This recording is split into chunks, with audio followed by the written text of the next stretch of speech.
Gautam sir, thank you so much. सगळ्यात पहिल्यांदा खूप हिंदी ऐकला, जरा मराठी ऐकूया. सगळ्यात पहिल्यांदा संत तुकाराम या भारतातल्या अतिशय सर्वश्रेष्ठ अशा संतांवरती तुम्ही भारतातल्या सगळ्यात जास्त समजल्या जाणाऱ्या भाषेमध्ये हा चित्रपट निर्मिती करायचं ठरवलं, त्याबद्दल तुमचं मी मनापासून आभार व्यक्त करतो. आदित्य, तुझंही मनापासून आभार व्यक्त करतो की भारतातल्या एका अत्यंत महत्त्वाच्या संतावरती 2 मराठी चित्रपट येऊन गेलेत, तेलुगू येऊन गेलाय, पण तू हिंदी चित्रपट करायचं ठरवलंस आणि इतका सुंदर चित्रपट तू तयार केलास, इतकी चांगली टीम तू गोळा केलीस, त्याबद्दल तुझेही मनापासून आभार. तू स्वतः एक ॲक्टर आहेस, डिरेक्टर आहेस. मी मगातपासून सगळ्यांबद्दल ऐकतोय की फक्त स्वतःपुरता न बघता आपल्या आजूबाजूला असलेल्या उत्तम टॅलेंटला तू पुढे येण्याचा वावही देतोस, त्याबद्दलही तुझे खूप आभार. मगाशी शिशिरजींनी सांगितलं की तो खारघरला फिरत होता, ते मुंबईत फिरत होते, लोणावळ्यात फिरत होते आणि मी गोरेगावमध्ये फिरत होतो, तेव्हा त्याचा मला तर सगळ्यात पहिल्यांदा मला विश्वास बसला नाही, मला हसायला आलं विनोदाच्या अंगाने नाही, की कधी कधी आपल्याला आपल्या अपेक्षेपेक्षा आपल्या लायकीपेक्षा जास्त मिळालं की आपल्याला हसायला येतं ना, की अरे लॉटरीचं तिकीट लागल्यानंतर जशी माणसाची अवस्था होते तशी माझी अवस्था झाली. याचं कारण संत तुकारामांचा चित्रपट हा माझ्या आयुष्यातला माझा पहिला चित्रपट असणार होता. माझ्या करिअरची सुरुवात संत तुकाराम या सिनेमाने होणार होती, जो त्या काळी लिहिला होता विजय तेंडुलकर यांनी, आणि गोगी आनंद नावाचे हिंदीतले खूप मोठे डिरेक्टर तो सिनेमा डिरेक्ट करणार होते. चित्रपट मराठीच होता, पण माझा पहिला चित्रपट असणार होता.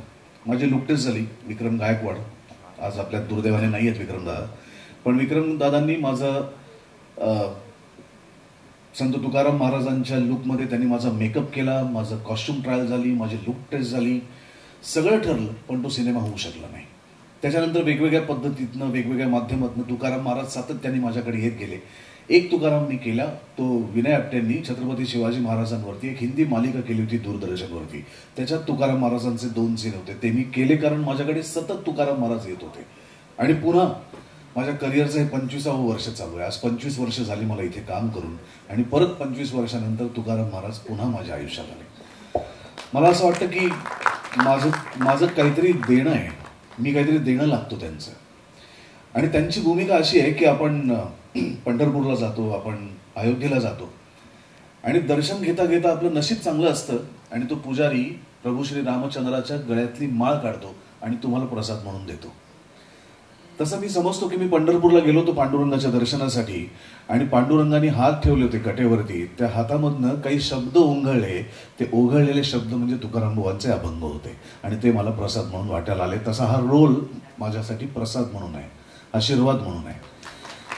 काही काही भूमिका असतात ज्या तुम्ही ॲक्टर म्हणून, त्या भूमिका तुम्ही ॲक्टर म्हणून किती चांगलं काम कराल, तुम्ही तुमचा अभिनय किती लोकांना दाखवाल, याहीपेक्षा महत्त्वाच्या असतात ते श्रद्धा असतात, त्या प्रसाद असतात, तो आशीर्वाद असतो, आणि तो तसाच घ्यायचा असतो. आज कोणीतरी मला आत्ता बायोपिक किंग म्हणलं, मी बायोपिक किंग नाही, मी असं म्हणतो की मी खूप नशीबवान आहे की माझ्या आयुष्यात ही सगळी व्यक्तिमत्व आली. मग महात्मा बसवेश्वर पण आले, जे लिंगायत समाजाची संस्थापना ज्यांनी केली ते महात्मा बसवेश्वर आले. माझं पहिली भूमिका जी व्यावसायिक अभिनेता म्हणून मी केली ती प्रभू श्री रामचंद्राची होती, त्यामुळे तेही आले. ज्ञानदेवांचे मोठे बंधू ज्यांना त्यांनी स्वतःचं गुरु मानलं होतं ते निवृत्तीनाथही आले, तेही मी केले. त्याच्यानंतर अर्थातच बालगंधर्व आले, लोकमान्य टिळक आले, काशीनाथ घाणेकर आले, छत्रपती शिवाजी महाराज आले, आणि तुकाराम महाराज पण आले. मला असं वाटतं की बाजीराव पेशवा तेही राहिले, तेही येऊन गेले. त्यामुळे इतक्या वेगवेगळ्या क्षेत्रात काम केलेल्या मोठ्या लोकांच्या भूमिका येणं हे मी खरंच स्वतःला भाग्यवान समजतो, मी प्रसाद समजतो, या सगळ्यांचा आशीर्वाद समजतो. त्याच्यामध्ये संत ज्ञानेश्वर होते, त्याच्यामध्ये संत नामदेव होते, त्याच्यामध्ये संत एकनाथ होते, मुक्ताबाई होत्या, जनाबाई होत्या, आणि त्याच शृंखलेतलं एक मोठं नाव ज्यांना आपण संत श्रेष्ठ असं म्हणतो ते जगद्गुरू संत तुकाराम महाराज. आणि ते फक्त महाराष्ट्रापुरते मर्यादित नाही आहेत, ते फक्त मराठीपुरते मर्यादित नाही आहेत, तर ते खऱ्या अर्थाने भारताचे संत आहेत. तुम्हाला अनेक लोकांना माहिती नसेल तर संत नामदेव आणि संत ज्ञानेश्वरांचा काळ एकच होता, समकालीन होते. संत नामदेवांनी खऱ्या अर्थाने त्या काळात भारत भ्रमण केलं. संत नामदेवांचे ज्याप्रमाणे मराठीमध्ये अभंग आहेत त्याचप्रमाणे त्यांचे हिंदीमध्ये देखील अभंग आहेत, आणि अनेक लोकांना याची कल्पना असेल जे शीख बांधव आहेत की गुरु ग्रंथ साहिबामध्ये सुद्धा संत नामदेवांच्या काही पंक्ती आहेत. त्यामुळे तिथपर्यंत नामदेव महाराज गेले होते आणि म्हणूनच काही वर्षांपूर्वी मराठी साहित्य संमेलन आपण पंजाबमध्ये केलं. अमृतसरच्या जवळ एक गाव आहे तिकडे. याचं कारण संत नामदेवांचा पंजाबशी संबंध आला होता. त्यामुळे ही सगळी संत मंडळी यांनी केवळ एका प्रांतापुरतं स्वतःला मर्यादित करून ठेवलं नाही, तर त्यांनी या संपूर्ण भारतभरात, या विश्वभरात जिथे जिथे माणूस आहे त्या माणसापर्यंत आपलं प्रेम पोचावं, शांतता पोचावी, समाधान पोचावं यासाठी प्रयत्न केले. संत ज्ञानेश्वरांमुळे वसुधैव कुटुंबकाची जोड आपल्याला लाभली. त्यांचं पसायदान ऐकलं तरी आपल्याला कळतं की ते पसायदान फक्त महाराष्ट्रातल्या आणि मराठी लोकांसाठी मागितलेलं नाहीये. त्यांनी संपूर्ण विश्वातल्या लोकांसाठीची प्रार्थना केलेली आहे आणि ते पसायदान आहे. संत तुकाराम महाराजांचा झगडा हा काही केवळ तात्कालीन परिस्थितीत तिथे अडकलेल्या लोकांसाठी नव्हता, तर तो संपूर्ण विश्व कल्याणासाठी होता. त्यांचा झगडा फक्त महाराष्ट्रातल्या जातीपातींमध्ये खितपत पडलेल्या लोकांसाठी नव्हता, अंधश्रद्धेत गाडलेल्या गेलेल्या लोकांसाठी नव्हता, तर त्यांचा लढा हा सगळ्याच लोकांसाठी होता ज्यांच्या ज्यांच्या आयुष्यात हे असं जीणं आलंय. त्यामुळे त्यांना आपण महाराष्ट्रातले मराठी संत म्हणून बंदिस्त नको करूया, तर ते आपले भारताचे भूषण होते. आपण त्यांना साजरं करूया. आपण जर त्यांना अडकून ठेवलं ना तर आपण साजरं करणं बंद करतो. आपल्याकडचा एखादा सण जसा आपण साजरा करतो तशी आपल्याकडची भारतातली ही सगळी मोठी माणसं आपण साजरी केली पाहिजेत. आणि संत तुकाराम चित्रपट हा साजरा करण्याचा चित्रपट आहे, हा सेलिब्रेट करण्याचा चित्रपट आहे, हा एक सोहळा आहे, हा चित्रपट नाही आहे. त्यामुळे हा जेव्हा रिलीज होईल तेव्हा माझी अब मैं सबको विनती करता हूँ जो मराठी नहीं समझते, खास करके तो मराठी इतनी मुश्किल भी नहीं है कि उसको ना समझ जाए, लेकिन फिर भी आपके समझ के लिए हिंदी में आपसे बात करता हूँ. विनती करता हूँ कि ये फिल्म 18 जुलाई को रिलीज हो रही है, जिसके निर्माता है हमारे बी गौतम जी, जिसके निर्देशक है हमारे बी आदित्य ओम जी, और सभी हमारे बहुत सारे एक्टर्स हैं. शिशिर जी है, अरुण गोविल साहब है, संजय मिश्रा है, शिवा है, शीना है, और बहुत सारे एक्टर्स इसमें हैं जो भारत के हर एक प्रांत को रिप्रेजेंट करते हैं. देखिए, इस फिल्म की खूबसूरती भी एक है, इसका जो प्रोड्यूसर है वो चेन्नई से है, इसके कैमरामैन जो है वो हैदराबाद से है, इसके डायरेक्टर जो है वो लखनऊ में रहते हैं लेकिन तेलुगु फिल्म में काम करते हैं, इसकी जो हीरोइन है वो पंजाब से है. तो पूरे भारत ने मिलके संत तुकाराम को बनाया है. तो अब पूरे भारत ने मिलके संत तुकाराम को देखना भी चाहिए थिएटर में जाके. बस विनती इतनी है कि 18 जुलाई को सिनेमा रिलीज हो रहा है, आप जरूर जाइए और मेरा और इन सभी एक्टर्स का काम देखने के लिए, संत तुकाराम जी का चरित्र देखने के लिए सिनेमाघरों में जाइए. धन्यवाद. जय हिंद. मैं जब सुबोध सर से पहली बार मिला तो मैंने कहा कि सर, मैं आपको जब भी देखता हूँ और मैंने आपका जब भी काम देखा तो मुझे संजीव कुमार साहब की याद आती है, और मुझे लगता है कि आप उस लेवल या उससे भी ऊपर के एक एक्टर हैं. और मेरे लिए तो ये पूरी जर्नी सीखने की भी थी. और मैं आपको बताऊं, मुझे सुबोध सर को कुछ भी नहीं कहना पड़ता था. अगर टेक्निकल वजह से रीटेक भी हो रहा है तो सपोज 3 रीटेक हो गए तो बिना ग्लिसरीन यूज किए सुबोध सर की आंखों में आंसू तीनों टेक में आ जाते थे. तीनों टेक में आ जाते थे. और गानों में क्या भाव है वो मैं क्या बताऊं, मतलब उनके अभिनय के बारे में. तो मैं ये होप करता हूं कि ये फिल्म बॉक्स ऑफिस पे, हिंदी बॉक्स ऑफिस पे बड़े रिकॉर्ड बनाए. और सिर्फ संत तुकाराम महाराज की फिल्म है उसलिए बड़े रिकॉर्ड भी बनाए. और हमारे हिंदी दर्शकों, ऑलरेडी सर के बारे में सब जानते हैं, लेकिन हमारे हिंदी दर्शकों में सर, सुबोध सर का नाम हिंदी बेल्ट में, इंटरनेशनल बेल्ट में घर घर पहुंचे और एक बहुत बड़ी हिंदी बॉक्स ऑफिस हिट भी सुबोध सर के नाम हो. बाकी it is up to him. 2 चीज़ें मुझे बहुत ही एक्साइट करती हैं. वो है एक तो स्टोरी और दूसरी चीज़ है क्रिएटिंग कैरेक्टर्स. सो आदित्य जब मेरे साथ बैठे और उन्होंने मुझे स्क्रिप्ट के बारे में बताया and he told me about the story, I fail in love with it. I fail in love with his vision कि इतनी प्यारी फिल्म जो एक actually rooted in Indian culture, so socially relevant even today, amazing characters and so many characters. And actually what I fell in love with was कि जो इसकी message थी, which was कि सबसे पहले जो संत तुकाराम महाराज to believe कि आपके अंदर में एक God है, दूसरों के अंदर में भी एक भगवान है, उसको respect करना. और एक अवेयरनेस ऑफ नॉन डिस्क्रिमिनेशन जिसके लिए वो लड़े।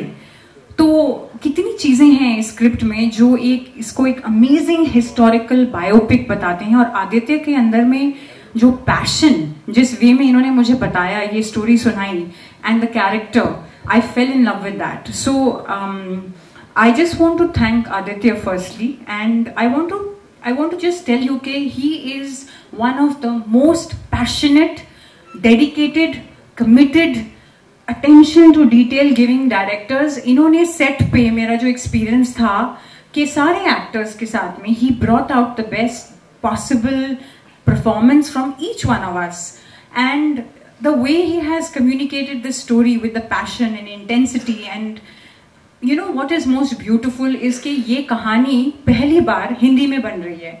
So him choosing this subject, putting his heart and soul, his dedication into it, that I think was for all of us on the set, that same passion, that same energy, that same commitment, ये हमारे अंदर से लेके आए. So thank you Aditya for giving me Avli. Secondly, thank you Gautam ji, because you chose this subject. If it wasn't for you, we would not have been here.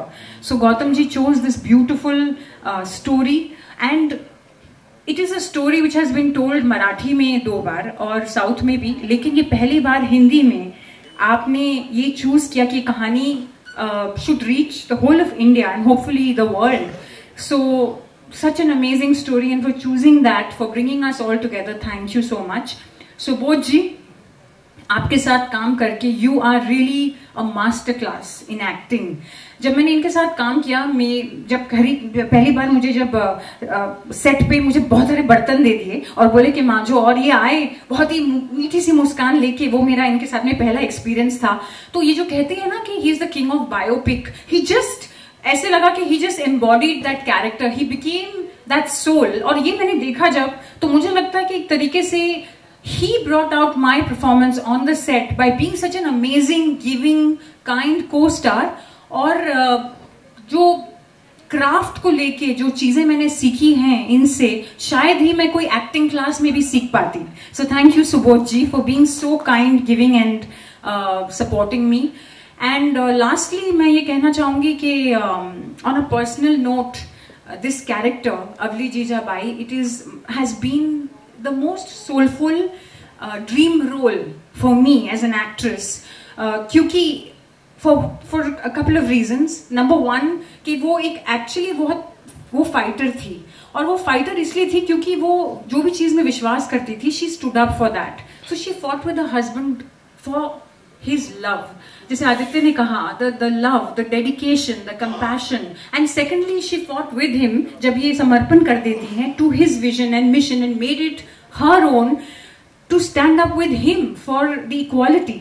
तो एक तरीके से this is very rooted in Indian culture. This story is absolutely socially relevant even today. It is what we all, I feel today, हमारी जो culture और history इतनी rich है, और Aditya finally we have something, so जैसे इन्होंने कहा कि why don't we make such beautiful movies. So this is absolutely going to be the most magical spectacle. And देखिएगा अवली को और बताइएगा कि नहीं अवली कैसी लगी. Thank you. सबको नमस्कार. और सबसे पहले विठोबा रकुमाई के चरणों में मेरा नमन, और संत तुकाराम महाराज की स्मृति में मेरा नमस्कार. और मैं सबसे पहले धन्यवाद देना चाहता हूँ कर्जन फिल्म्स का, और हमारे प्रोड्यूसर साहब यहाँ बैठे हैं, बी गौतम जी. और हमारी शुरुआत तो प्रोड्यूसर और डायरेक्टर जैसी हुई थी, लेकिन अब हम बाप और बेटे जैसे बन गए हैं. लेकिन किसी भी काम के लिए बहुत ज़रूरी होता है कि उस काम के पीछे इंटेंशन क्या है. आज जो भी हम देख रहे हैं, थोड़ी टेक्निकल ग्लिचेस थी, मैं उसके लिए पहले क्षमा चाहता हूँ, लेकिन आज हम जो भी देख रहे हैं ये गौतम जी का इंटेंशन था. मैं आज आप सब लोगों के सामने ये बात कह रहा हूँ कि मैं किसी और फिल्म की प्लानिंग कर रहा था. गौतम जी आए और उन्होंने कहा कि मुझे विठोबा के ऊपर फिल्म बनानी है, और मैं बड़ा भाग्यशाली था कि वो मेरे पास आए. और संत तुकाराम महाराज के ऊपर फिल्म बनानी है। उसके बाद थोड़ा कोविड का टाइम आ गया, मुझे रिसर्च और करने का बहुत अच्छा मौका मिला। शायद ईश्वर इच्छा थी कि मैं अच्छे से बनाऊं फिल्म, तो मैंने काफ़ी किताबें पढ़ी और सारी चीज़ें की। ऐतिहासिक फिल्में जब भी हम इस तरह की करते हैं तो ऐसा कभी कभार हो सकता है कि कुछ तथ्यों पे या कुछ चीज़ों पे लोगों में दो मत हों कि ऐसा नहीं, ऐसा हो सकता है क्योंकि हमारा इतिहास ऐसा है। लेकिन ज़रूरी है कि जो किसी की भी भावना है, किसी का जो संदेश है, वो हम पकड़ के रखें, क्योंकि किसी व्यक्ति का संदेश, उसी व्यक्ति की भावना और उनका जीवन और उनका चरित्र ज़्यादा महत्वपूर्ण है ज़्यादातर करके, और तथ्यों से ज़्यादा। तो उसके बाद हम लोगों की ये शुरुआत हुई। मैंने फिल्म के स्क्रिप्ट लिखे, डायलॉग्स लिखे, लगभग 2-2.5 साल। उसके बाद ये बात हुई कि ये फिल्म में जिसके ऊपर पूरी फिल्म डिपेंड करती है, निर्भर करती है, ये फिल्म कौन करेगा और ये फिल्म किसकी। तो एज अ निर्देशक मेरी पहली शर्त ये थी कि फिल्म में जो मुख्य अभिनेता होंगे वो कोई मराठी भाषी व्यक्ति ही होंगे जी। और ये मेरी पहली वो थी कि क्योंकि संस्कृति का सवाल है, भाषा का सवाल है, अस्मिता का सवाल है, कल्चर का सवाल है। तो पहले दिन से हमारी कोई 2 चॉइसेस नहीं थी, हमारी सिर्फ एक ही चॉइस थी और वो सुबोध सर की चॉइस थी। और सुबोध सर, सब लोग इस बात को अच्छे से जानते हैं कि उनको बायोपिक किंग भी कहा जाता है। तो हम लोगों ने सुबोध सर को अप्रोच किया और बहुत ही ग्रेशियसली इन्होंने उस अप्रोच को स्वीकारा और उन्होंने एक हमको फैक्ट बताया, जो कि मैं शायद इनसे पहले बता देता हूँ कि इनको संत तुकाराम महाराज के ऊपर इसके पहले 4-5 बार ऑफर हो चुकी थी, लेकिन किसी कारणवश हो नहीं पा रहा था। तो शायद विठोबा की भी ये इच्छा थी कि जब राष्ट्रीय स्तर पर और अंतर्राष्ट्रीय स्तर पर संत तुकाराम महाराज के ऊपर कोई फिल्म बने तब सुबोध सर करें शायद ऐसा। तो उसके बाद हमने शूटिंग की और सारी चीज़ें, पोस्ट प्रोडक्शन और वीएफएक्स में हमको थोड़ा सा समय लग गया। आज फिल्म आप सब लोगों के सामने है। हमने ये फिल्म बहुत ही प्यार से बनाई है और बहुत ही लगन, बहुत ही मेहनत और बहुत ही करेक्ट इंटेंट के साथ बनाई है। आज बहुत सारी चीज़ों में हमारे यहाँ बहुत सारी वाद विवाद, विवेचना, डिस्कोर्स हो रहे हैं। धर्म क्या है, प्रेम क्या है, बराबरी क्या है, हम हर चीज़ की मूल ढूंढ रहे हैं आज भी, चाहे वो राजनीतिक हो, चाहे ऐतिहासिक हो।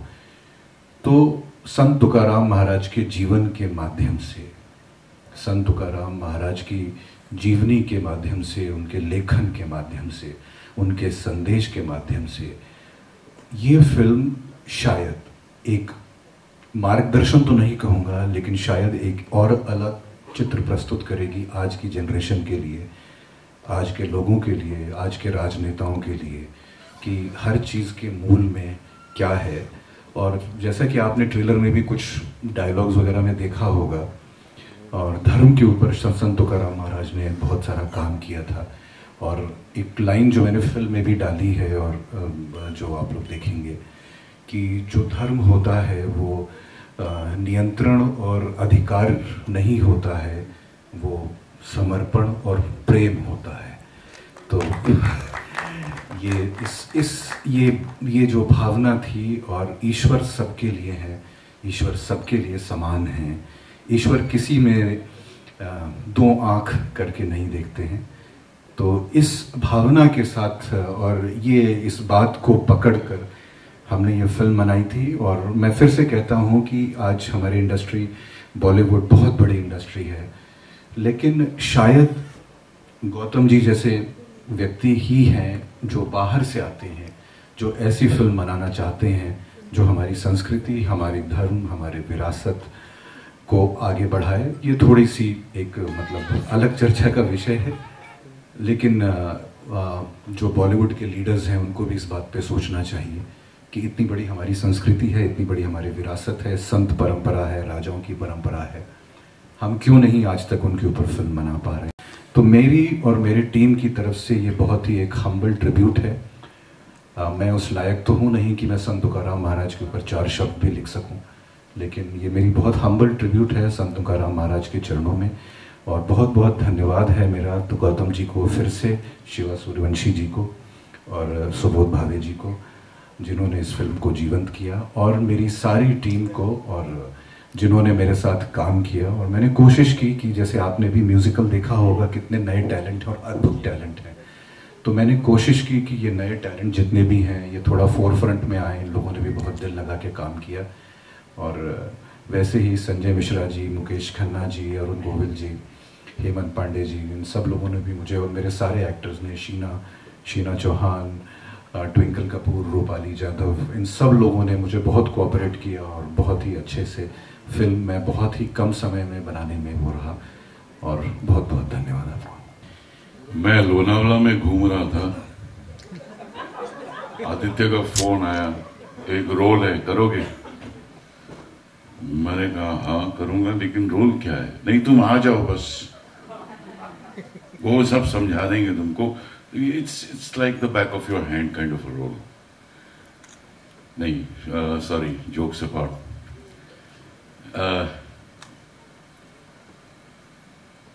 मेरे लिए ये सौभाग्य की बात है एक्चुअली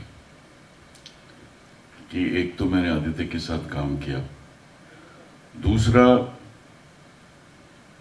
मैंने कभी ऐसी फिल्म की नहीं थी, तो मुझे थोड़ा सा डर लग रहा था कि क्या मैं निभा पाऊंगा इस किरदार को या नहीं। जब मैं सेट पे पहुंचा और मुझे रोल समझाया गया, कॉस्ट्यूम दी गई, एक एक्टर के लिए क्या होता है, आप पैंट शर्ट में जाते हैं सेट पे और अचानक से आपके पास एक कॉस्ट्यूम आती है जिसमें आपको धोती पहननी है, कुर्ता पहनना है, कमर बंद है, और जब वो कॉस्ट्यूम आप पहनते हैं, you transform yourself to that character. I met Subodh for the first time, of course being in the same film industry, same fraternity, एक दूसरे को पहचानते थे, लेकिन कभी मौका नहीं मिला ना तो काम करने का या फिर बातचीत करने का। We struck it, and I am not joking. Subodh, when he comes on stage, if he remembers to say this, I will remind him anyway. But we struck it so beautifully. We didn't have too many scenes to do, maybe just 2 or 3, 2 probably. लेकिन ऐसी फिल्में करने का जो एक actor को मजा आता है, वो बहुत कम फिल्मों में ऐसा मजा आता है। And this is a beautiful trend. No संत करम, इसके पहले फुले आई, this is a beautiful trend. और अगर ऐसी फिल्में बनने लगी तो I think it's a boon to the film industry in Mumbai, in India. So thank you Aditya, thank you Subodh, thank you Gatonji for thinking of me while I was in Lonavala, but that's okay.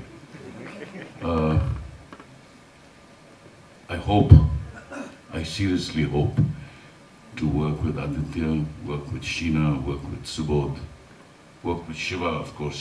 He was brilliant in the film because I had a lot of work, a lot of scenes with him.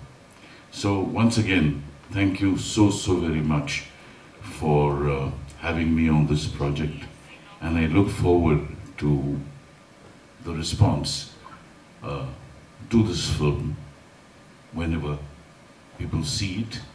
And since it's releasing on the 18th, let people see it and let's make it one of those memorable films to have donned the Indian screen. Thank you so much.